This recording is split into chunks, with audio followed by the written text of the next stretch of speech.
Hello. हाँ प्रणाम जी। ठीक बा अपन कहीं ए फोन करिए जी बिहान इंटर के इंटरव्यू थी बट परीक्षा बावे तो आई ना घरे घरे केहू नहीं के फिर जाए आवे में दिक्कत बाटे नु।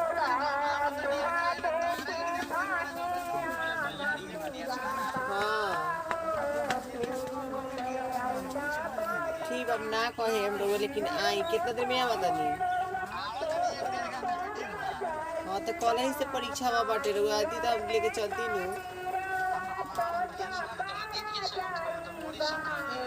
ना कहे ठीक बा ये आई ना रहुआ के मजाक ही रहेला खाली।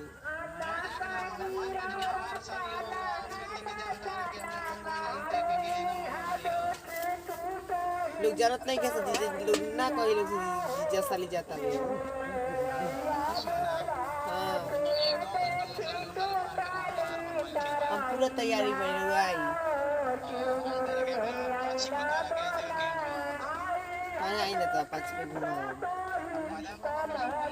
हाँ हाँ पाजा पकड़ के चले हमारा परीक्षा करावे जाम के हम लोग रोमांस करावे चले पता है आई जल्दी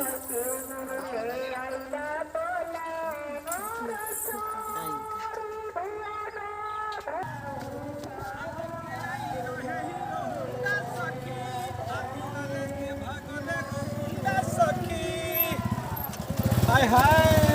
क्या बात है पीने वाले दे लोग हम लोग कोई नहीं खेल तो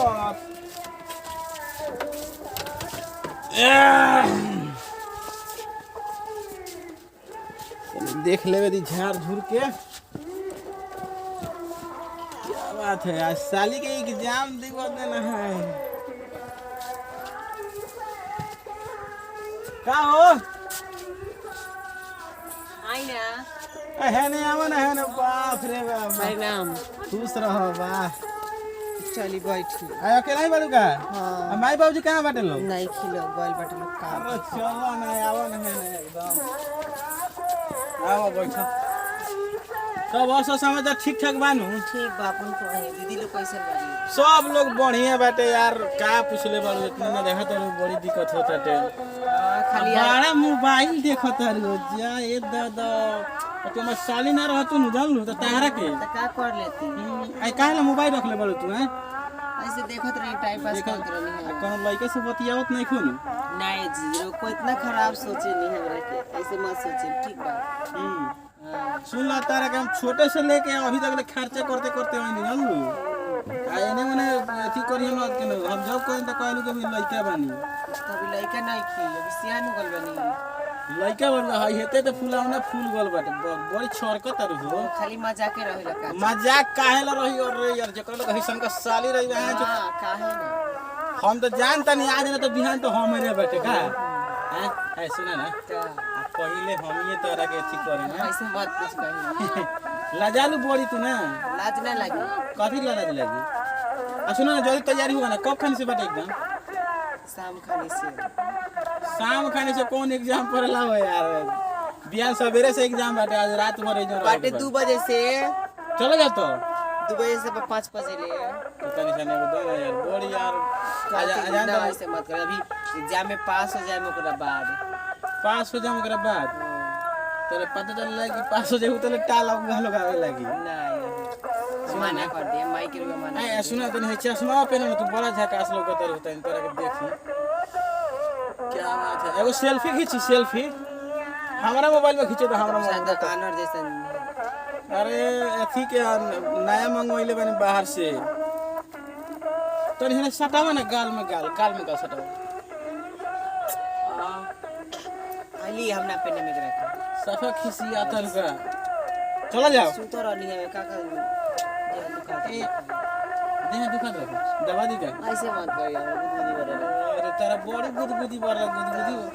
तला का जवान हो गलू का आदमी हां हां काहे ना अरे ढोढ़ी में पानी तहरा भर लागी हो साली अब जी हो जवानी तहर खाली रो मजाके लागेला, मजाक मत करी इतना हमरा। अच्छा ये बताओ केकरा से चली ना पहले। हां तो मजाक करे में तो फिर जाए के कहां है। अरे चल जी तन रुक ना बा आ गया तनी से नहीं जूता खोला दे तनी आराम आराम करे तो थक गल मानी यार कितना दूर से आवत नहीं बता बा आ गया कितना टाइम करे केगा कहे हमको बताई ना। हां तो अभी देव में साटे मोटे मत हमरा खाली इंग करे जाम जाए के बात दे देना। साले हम प्याली लिया चाली हाय हाय तारा तो एक घड़ी पियर फराक पहने के चाहिए यार तू क्या पहने बारू तो सुना मान जा ना मान काथी मान जाए हौदा ना काथी हो बता यार क्या चुमावा का बड़ा खराब लाल रो इसे मत करो। माने साली है तो बताओ हम बुझाता तो हम तो कोनो पीड़ा नहीं है मेहरारू से ज्यादा साली में हक होकेला ऑलरेडी एग्जाम दिया चुमा कर ले बाप रे तो एग्जाम दिवम ना एग्जाम दिया वाले चली है ना ताकन है ना किन कर टमाटो से लाज लगे। अरे तू हंस के बोललुए जा पार्टी रे हंस के बोल झूठ के हंस के दिलवा में दर्द बढ़ गई ऐसे मत करी। चल ना यार बा अगर तुम जल्दी हो तो चल चली हमें भी लेट रहो तो ताली खोल देनी है। चलो चलो उठो उठो उठो बाप रे बाप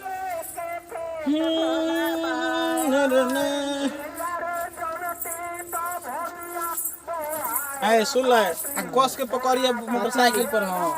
आ दोनों ओर गोड़ फेंक के बैठी है अरे जान जाइए चलो चलो चलो चलो चलो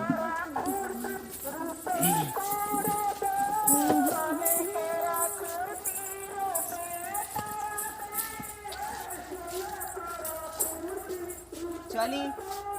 अरे यार तुम सही धई ले रखा हां हां एकदम झकास लगत रे यार तारा खानी तो आ चलो तारा के एग्जाम दी होतन कि दोसरे पहाड़ पर होतन हम तो ये दिन में के इंतजार रख आ हेते वाला बैग ले ले बड़ ना आओ बैठो बैठो बैठो बैठो जल्दी रोकी ना क्या बात है